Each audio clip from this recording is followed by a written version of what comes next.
Hi everyone, welcome back to another episode of Gameplay Classic. In this video, we will be learning how to log in to Call of Duty Mobile using Facebook. To log into your Call of Duty Mobile account with Facebook is a simple process. Launch open Call of Duty application and you will be able to see these login options. From the options, tap on Sign in with Facebook and click on Continue. You will now be taken to the facebook.com website where you will need to log into your Facebook account to connect to Call of Duty Mobile.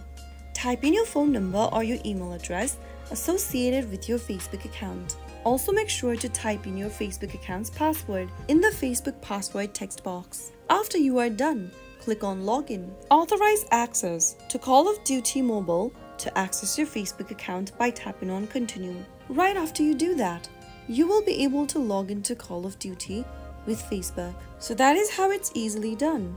If you found the video to be helpful, go ahead and give us a thumbs up. Don't forget to subscribe to the channel by hitting the subscribe button. Press the bell icon so that you'll never miss another upcoming upload from us. I will be back again in the next episode. Thanks for watching.